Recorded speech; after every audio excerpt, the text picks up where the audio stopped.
Bagaimana caranya kita sebagai owner kreatif untuk menarik peminat dan juga mengenalkan toko beauty box ini di Tasikmalaya.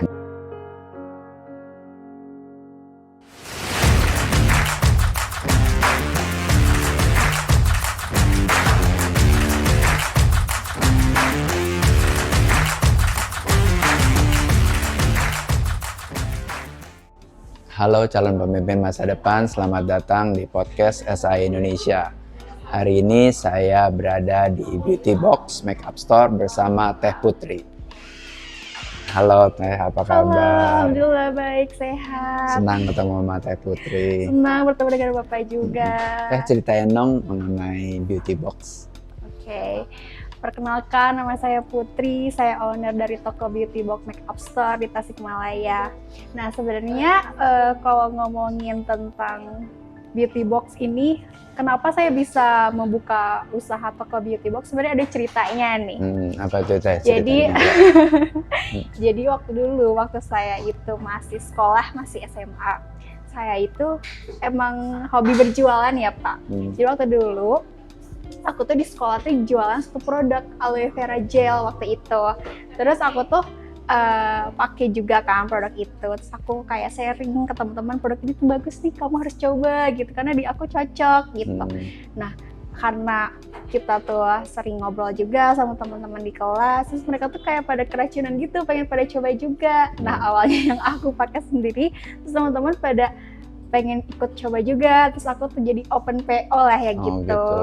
Jadi... Nah, beli produknya itu di mana Teh? Maksudnya aloe vera, Teteh pakai pengalaman pribadi, terus teman-teman jadi tertarik, jadi Teteh berjualan nih produknya. Nah, jadi dulu itu produknya itu aloe vera gel yang lagi viral banget di Korea itu loh Pak.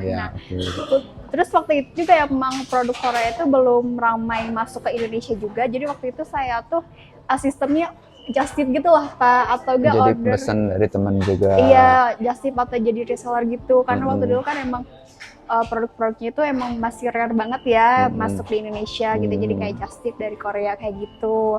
Nah, yang awalnya itu yang pada pesen teman kelas, terus jadi mungkin dari mulut ke mulut ya, terus ke teman kelas tetangga, terus dari situ aku bikin IG aja, terus ya udah aku langsung bikin IG Beauty Box. Terus banyak juga teman-teman aku yang pada nge-mention aku tuh jualan produk ini. Nah, dari situ, dari awalnya cuman teman sekelas yang pada order, terus kelas tetangga, terus saya bisa COD-an dari pagi sampai malam. Kalau itu di waktu pas libur sekolah aja gitu. Nah, dari satu produk itu, aku tuh kan jadi reseller ya Pak, yang yang awalnya aku satu box aja untuk ngejual produk aloe vera itu, jadi 2 box, jadi 3 box ya, dan seterusnya gitu.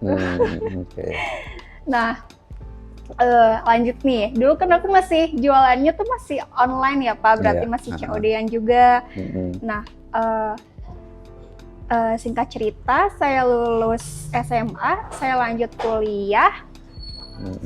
Terus kebetulan saya kuliahnya juga di Tasik ya. Jadi waktu itu orang tua saya mungkin melihat potensi usaha beauty box ini tuh berkembang. Maka dari itu orang tua saya ngasih nih tempat ini yang beauty box berdiri sekarang ini. Tapi dulu tokonya belum seperti ini Pak. Tokonya tuh masih tidak terkonsep, baru cuman ada etalase 2 biji aja gitu. Nggak seperti sekarang kayak gini. Kayak gitu. Nah, nama ini kan beauty box ini bahasanya kan bahasa kayak Prancis gitu ya. Kenapa tuh? Nah, sebenarnya nyambung ya ke cerita yang tadi itu, karena saya tuh waktu mau bikin username sosmednya bingung nih apa gitu ya ngasih namanya. Kebetulan di depan saya itu, karena waktu itu saya tuh ngejual satu box yang aloe vera itu, ya udah deh aku kasih nama beauty box aja. Terus aku searching juga, nama itu kan belum ada. Jadi saya tuh gak mau mikir pusing atau gimana, ya udah deh aku kasih nama beauty box itu yang mungkin saya artikan sendiri satu wadah kecantikan gitu, wadah kecantikan. Dan alhamdulillah sampai sekarang saya masih menggunakan nama beauty box itu. Dari yang dulunya jualan online, sekarang offline saya masih pakai nama beauty box itu. Teh, pertama kan dari online nih, terus masuk ke offline, ada kendala nggak Teh? Oh, tentu ya, kalau kendala itu ada, apalagi ya beauty box ini saya memulai usaha ini tuh mulai dari nol kan, dari dulu aku jualan online di rumah aja, alhamdulillah bisa buka toko offline seperti sekarang ini. Kalau waktu dulu tuh kendalanya Beauty Box itu mungkin kalau di Tasik ini udah banyak toko kosmetik ya, toko kosmetik senior yang produknya juga lebih banyak lagi. Aku tuh mikir gimana nih caranya supaya Beauty Box ini punya daya tarik minat tersendiri gitu, untuk apalagi untuk saya tuh kalangan Gen Z ya, jadi target market aku tuh anak-anak Gen Z gitu.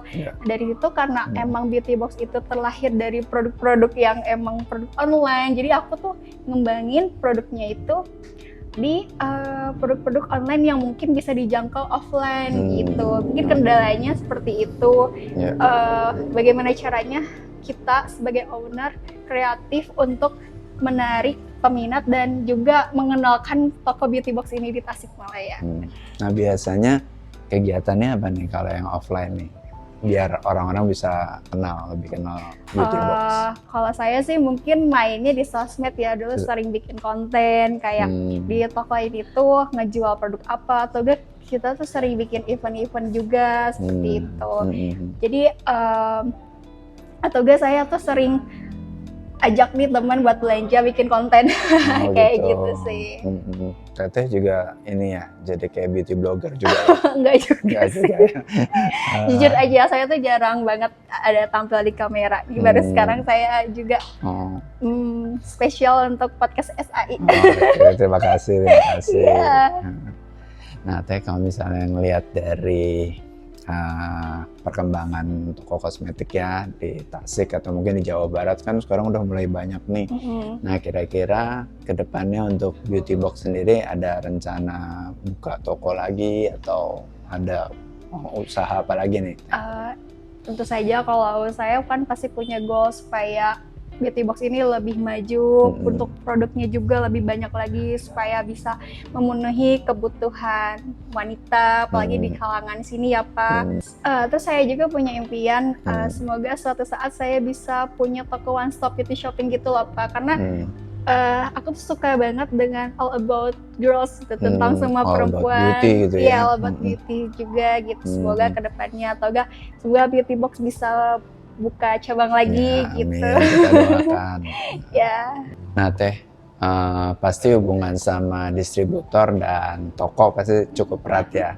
Nah apa yang diharapkan Teteh ini dengan kerjasama dengan PT SAI Indonesia sehingga kita bisa bantuin juga nih dengan impian Teteh yang ingin membuka toko baru atau one stop shopping tadi?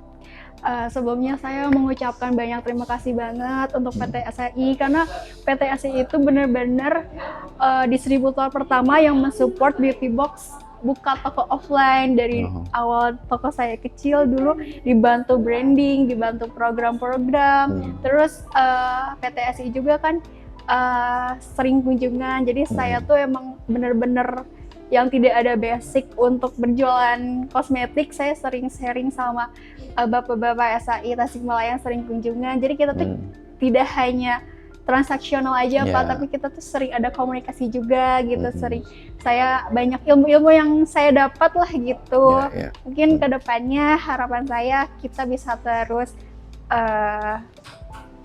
berkomunikasi terus, kita bisa berkembang sama-sama, terus saling bersinergi aja gitu.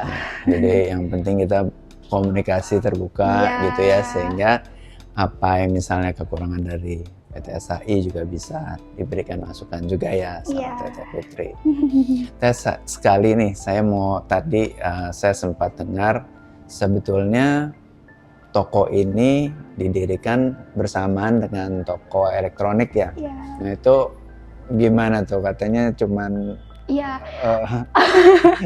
dulu itu toko Beauty Box belum seperti sekarang ini ya. Dulu cuman 2 etalase aja Pak, dan tidak terkonsep. Pokoknya kalau belanja ke store ini tuh yang penting ada barang dan ada etalase. Alhamdulillah nggak kerasa juga kayak setiap usaha saya tuh berbuah hasil, sampai dulu yang cuma 2 etalase nambah. Jadi sekarang alhamdulillah bisa renov seperti Beauty Box sekarang ini. Nah itu hubungan dengan toko elektroniknya kemarin tuh gimana tuh kok tiba-tiba ada toko kosmetik atau etalase kosmetik di toko elektronik gitu? Iya, karena awalnya itu dulu kan yang penting toko itu ada dulu barangnya deh gitu. Dulu, ya. Belum mikir ke toko renov dulu gitu, kayak yang penting aku bisa jual dulu deh, ada produknya dulu deh. Terus kan alhamdulillah karena banyak customer juga yang udah pada tahu toko beauty box, terus ya udah deh alhamdulillah saya bisa renov sedikit demi sedikit gitu, supaya pelanggan juga nyaman untuk berbelanja ke beauty box gitu Pak. Jadi yang menariknya dari online pertama, terus masuk ke offline dengan 2 etalase, terus numpang di toko elektronik ya, punya bapak ya. Iya. Terus udah mulai menghasilkan baru bisa membuat toko sebesar ini. Iya, betul. Luar biasa Teh. Ya Teh, semoga beauty box semakin sukses, semakin berjaya dan nambah toko-toko terus ya Teh ya. Amin, amin. Oke. Teh ada kenang-kenangan buat Teteh. Terima kasih banyak. Sama-sama. Makasih ya Teh sudah memberikan inspirasi buat kita semua. Iya, amin. Semoga ilmu yang saya dapat dari PT SAI juga bermanfaat buat saya, berkah untuk kedepannya. Semoga PT SAI juga kita masih bisa terus bermitra dengan baik juga, terus sama-sama maju untuk kedepannya juga. Oke, terima kasih. Sama-sama.